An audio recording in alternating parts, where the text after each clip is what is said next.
Sin ninguna duda, Nicolás, por una razón bastante sencilla.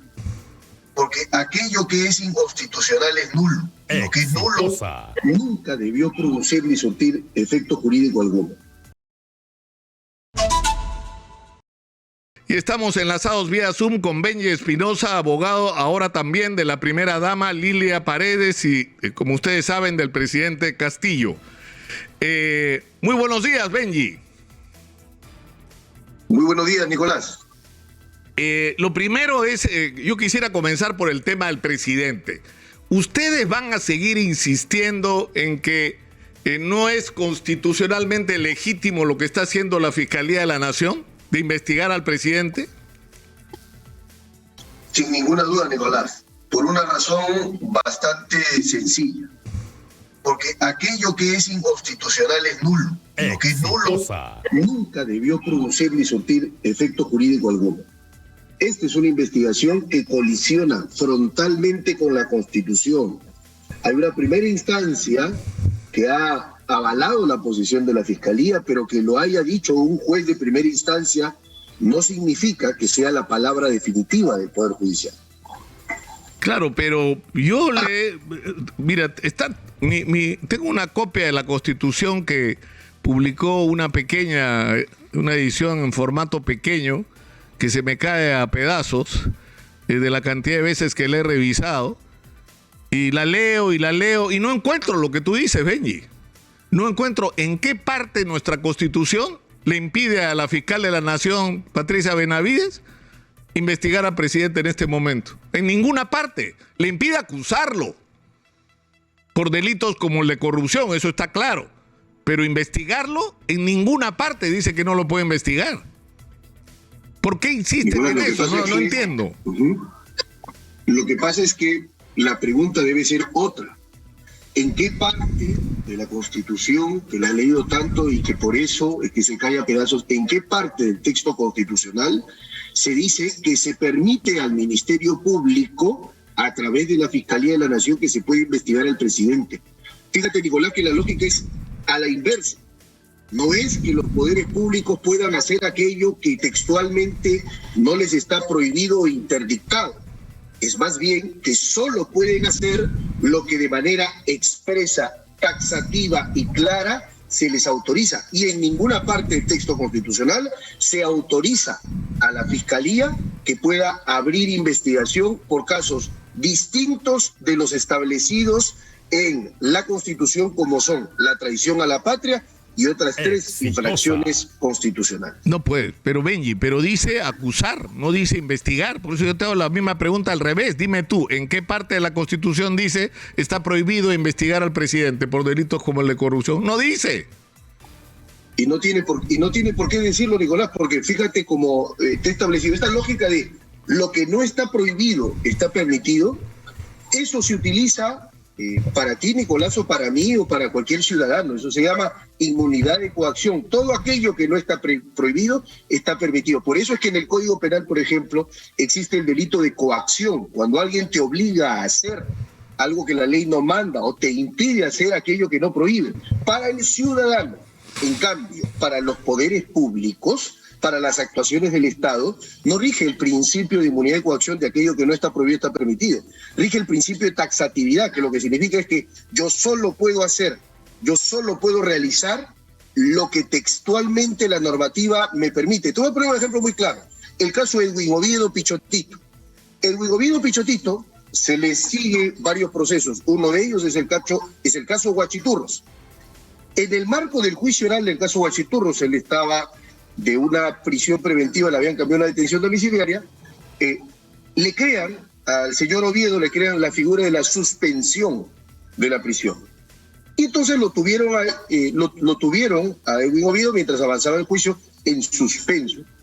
Finalmente su defensa reclamó, llegó hasta la Corte Suprema y la Corte Suprema fulminó esa decisión y dijo: un momentito, los jueces que hacen parte del poder público del Estado solo pueden hacer lo que la ley expresamente les permite, y en ninguna parte de la ley existe la figura de la suspensión de la prisión.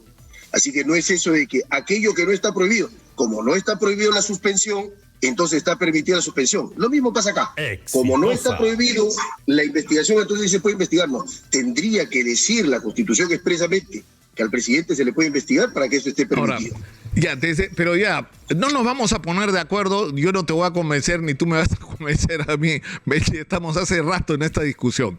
Pero olvídate por un momento de lo que dice el texto constitucional.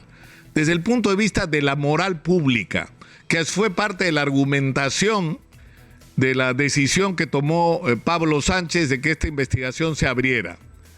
¿A ti te parece razonable que exista la sospecha de que el presidente podría estar implicado en actos de corrupción que involucran a su entorno y no hagamos nada? Dejemos entre signos de interrogación la respuesta a esta pregunta hasta el año 2026. O sea, ¿te parece razonable eso? Desde el punto de vista moral. A mí me parece absolutamente necesario que las investigaciones y pesquisas sobre el hecho se sigan realizando. Hoy tenemos un equipo especial de corrupción contra el poder, ¿no es cierto? Que va a adelantar y va seguramente con mucha celeridad a adelantar las investigaciones y llevar las diligencias que corresponden para alcanzar la verdad. Que el presidente esté incluido o no en la investigación no cambia nada, porque el hecho se sigue investigando. Y te voy a contestar algo que es mucho más importante, Nicolás. No es que yo pueda dejar de lado el texto constitucional o olvidarlo, porque esto es como decía Benjamin Franklin. Finalmente es en la Constitución donde están las palabras sagradas que establecen la convivencia y el marco de armonía de una sociedad. No podemos renunciar a cumplir la Constitución por coyunturas, por circunstancias del momento, del hoy, porque ya el constituyente se representó precisamente en temas de moral pública. Exitosa. Y lo que ha establecido el constituyente a partir del 117 en ese precepto constitucional es que prefiere preservar la gobernabilidad y no establece ninguna carta de impunidad, quiero aclarar. Lo único que hace es diferir el procesamiento al jefe de Estado. No lo vas a investigar ahora, lo vas a investigar apenas termine y concluya su mandato. Esa es la lógica. No hay una lógica de impunidad ahí. Hay una lógica de protección a la investidura para que pueda el presidente ejercer su función doble de jefe de Estado y jefe de gobierno. No nos vamos a poner de acuerdo tampoco, creo, en ese tema, mi querido Benji. No nos vamos porque el propio presidente, por su propio interés, es el primero que debería decir, investígueme. Porque como decía no sé si era amigo tuyo, expresidente, el que no la debe, no la teme. Es decir, si el presidente es lo inocente que él dice, ¿cuál es la preocupación con una investigación de estas características? Es más, en manos de una persona como la doctora Benavides, que es una persona que ha demostrado en su carrera una corrección y un comportamiento guiado fundamentalmente por criterios técnicos y no políticos. Entonces, es el presidente Castillo el que debería ser el primer investigado. Es más, lo ha dicho en discurso, ¿no? Investíguenme, me abro a cualquier investigación, que investiguen lo que quieran. Bueno, esto es la oportunidad. Pero no nos vamos a poner de acuerdo, o sea que no perdamos el tiempo en esto. Vayamos al caso de la primera dama. ¿Qué es lo que ha pasado con la primera dama? ¿Por qué ella está citada en la investigación que se hace sobre su hermana? Porque el tema también es bastante sencillo, Nicolás, porque fíjate, el artículo 159.4 de la ley fundamental, la Constitución Política, reconoce que el Ministerio Público la facultad de investigar cuando la Constitución, si se lo permite, un hecho que pueda tener algún ribete, cariz o apariencia de delito. Entonces la Fiscalía ha considerado que en el caso de Jennifer Paredes habrían algunos indicios o alguna apariencia de que pudiera haber el delito de tráfico de influencias y ha llamado a su hermana, que es la primera dama, doña Lilia Paredes Navarro.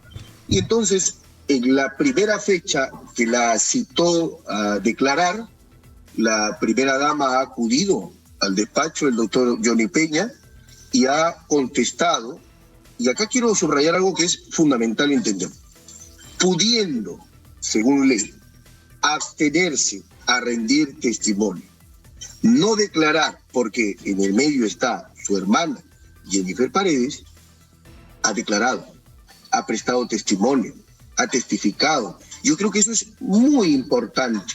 Porque precisamente hablábamos, Nicolás, de la transparencia y de los actos que tienen que ver precisamente de parte de funcionarios o del entorno presidencial. Bueno, acá tenemos a la primera dama acudiendo a la primera fecha, prestando declaración y colaborando con la investigación conforme corresponde. Yo creo que eso es un acto que hay que resaltar. Ahora, la pregunta es, ¿de dónde le deviene? O sea, está claro que Jennifer Paredes aparece con este señor Espino, que además se ha mostrado ayer que no tiene precisamente buenos antecedentes como proveedor del Estado, ¿no es cierto? Ha fallado y ha incumplido con compromisos adquiridos. Y ella ha estado vinculada a la empresa de este señor Espino. Pero, sin embargo, ¿de dónde le viene el poder a ella para que se tomen decisiones que pudieran favorecer a esta empresa? ¿Quién es decir, ella es simplemente la cuñada del presidente, pero ¿quién es, o sea, de dónde le viene el poder para poder influir sobre que si una obra se entregue o no a esta constructora o a esta empresa del señor Espino?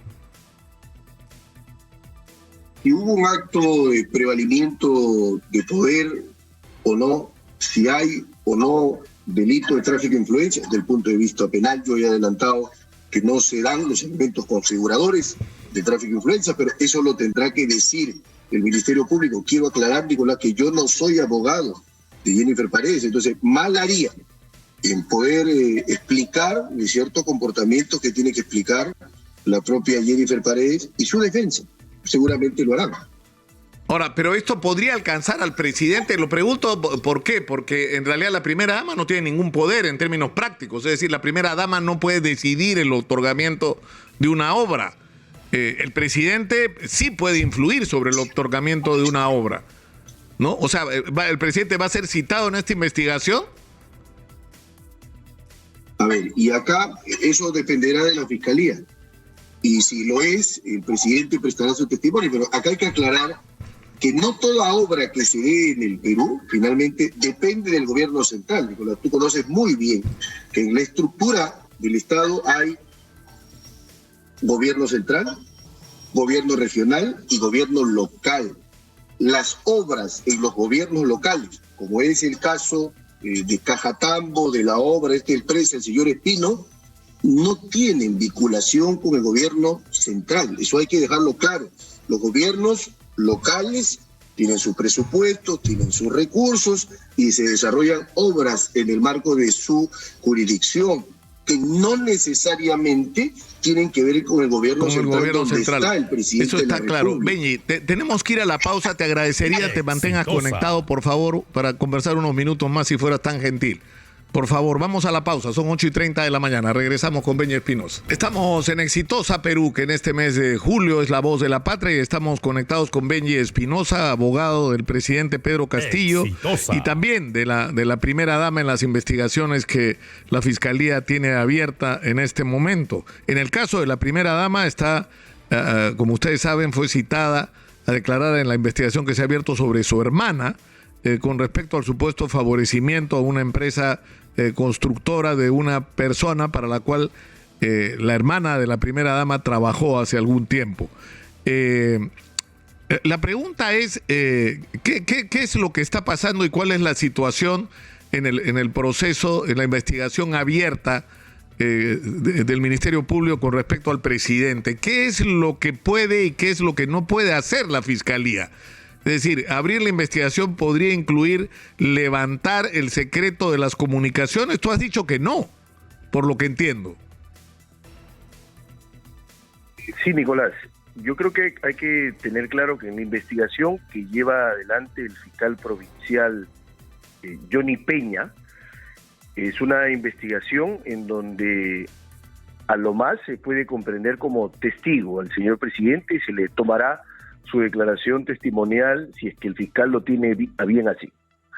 Pero en el caso de la investigación abierta en la Fiscalía de la Nación, dado que se está abriendo una caja de Pandora, entonces se pueden presentar distintos escenarios. Por ejemplo, la Fiscalía podría requerir un impedimento de salida del país al presidente de la República en funciones, don Pedro Castillo Terrones, en una investigación inconstitucionalmente abierta como esta, la del caso 64, podría pedírselo al juez, y si el juez se lo concede, estaríamos entonces ante una segunda violación a la Constitución, porque nuestra norma fundamental es muy clara y dice que el presidente solo le autoriza su salida del país el Congreso, no el Poder Judicial.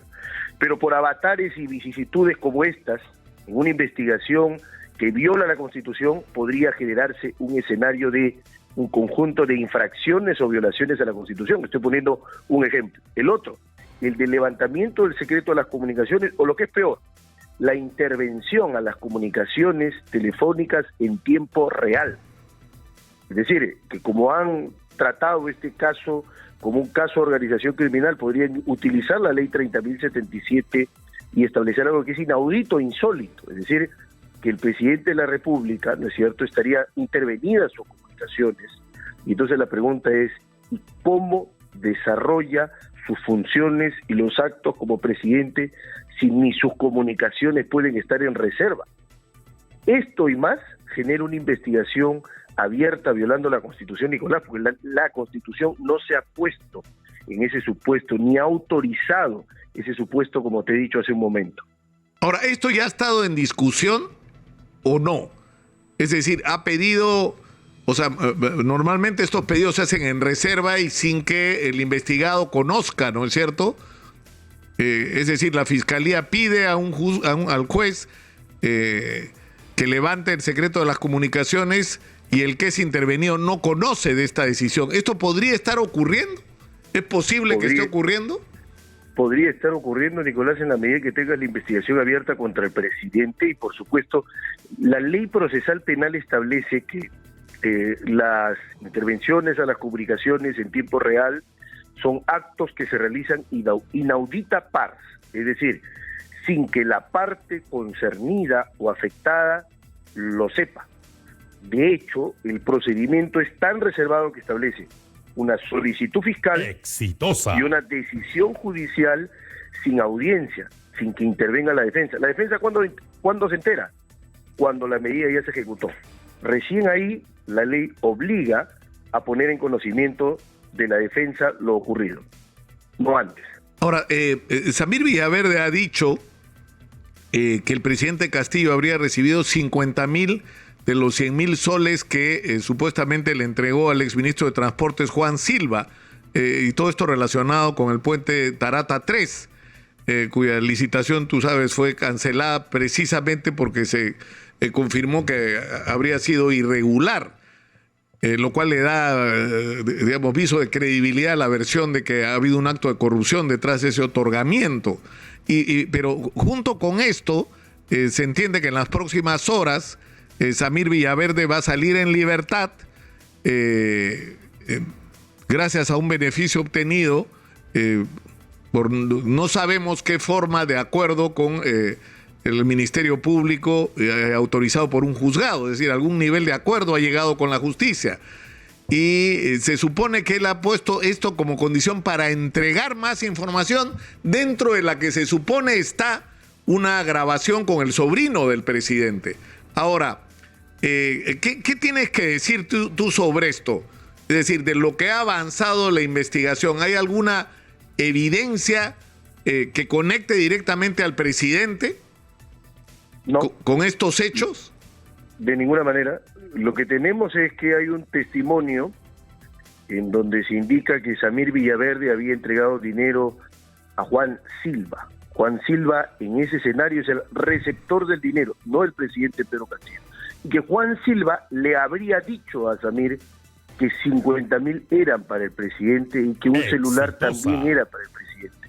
Pero tú entenderás, Nicolás, que Samir diga, en el peor escenario, ojo, no estoy aceptando que eso sea porque no se han realizado ni siquiera las pericias fonéticas del caso, del peor escenario, si se llegara a comprobar que Juan Silva recibió dinero y recibió celulares y ha dicho que ese dinero y un celular era para el presidente, y estamos en el caso en el que Silva habría tomado el nombre del presidente, pero de ninguna manera eso prueba que el presidente haya recibido dinero o celular o algún beneficio. O sea, ¿cuál es la postura del presidente Castillo? ¿Es más o menos la misma de Alan García cuando alguien de su entorno o algún ministro era involucrado en actos de corrupción? ¿Recuerdas tú que les decía ratas, estas ratas que se han aprovechado de mí, ¿no es cierto? Y de mi confianza.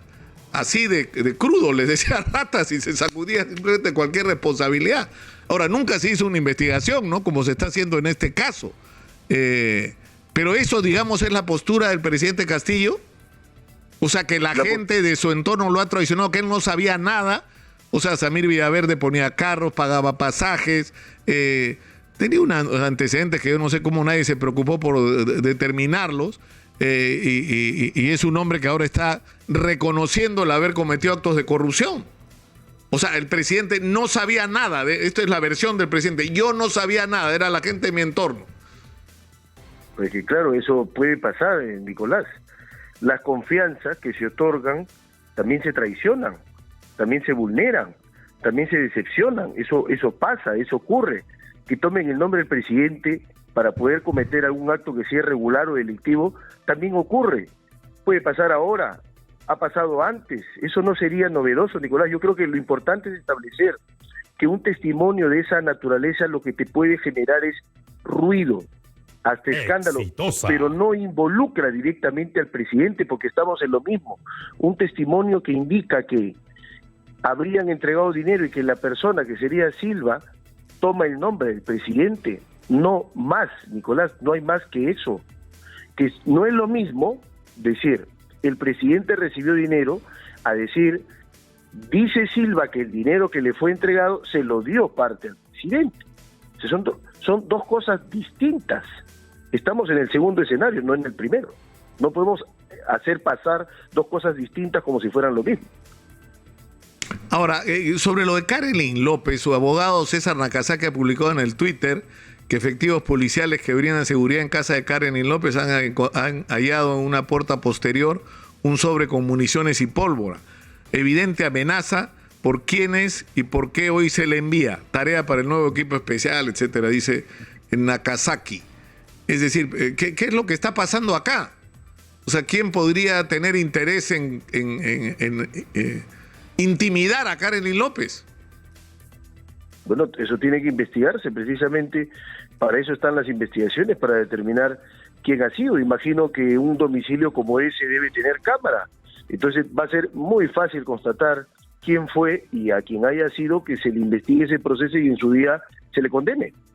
Eso no se puede admitir, pero tampoco se puede admitir la ligereza de empezar a tejer sospechas sobre personas que no tienen nada que ver. No es un tema de interés, es un tema de quién fue, los actos son personales. Entonces, si hay cámaras, muy bien, que se determine, que se establezca la investigación y se castigue en su momento con todo el peso de la ley a quien haya realizado este acto. Ahora, yo recuerdo, tú fuiste abogado del caso los llamados narcoindultos, que en realidad eran, en la mayor parte de los casos, conmutación de pena. En esa investigación nunca fue incluido Alan García, ¿no? Pese a que se reconoció que se reunían todas las noches, revisaban las listas y además el que otorgaba las conmutaciones era Alan García. Él era el que firmaba, no era otra persona, ¿no? Pero él nunca fue incluido en esa investigación. Nunca, Nicolás, pese a que se trató en su momento del caso más mediático que tuvo el sistema de justicia penal, nunca el presidente Alan García no fue ni incluido, ni como investigado, ni tampoco como testigo. Ojo, hay que subrayarlo, ¿eh? Ni siquiera... Pero eso era absurdo, ¿no? Bueno, yo siempre he creído que Alan García debió haber sido testigo en el caso de narcoindultos. Y mantengo la línea que establezco ahora, bueno, que no podía ser investigado, pero que al término de su mandato podría habérsele investigado. Bueno, ahora por razones obvias no es posible. Benji, te agradezco mucho por esta comunicación, ha sido muy gentil como siempre. Gracias, Nicolás. Y aunque no estemos de acuerdo, hay que escucharnos, ¿no? Eso es por saludable. Supuesto. Esa es la base de la democracia. Un abrazo. La tolerancia de opiniones contrarias. Gracias, Nicolás. Muchas gracias. Benji Espinosa, abogado del presidente Pedro Castillo, ustedes lo han escuchado.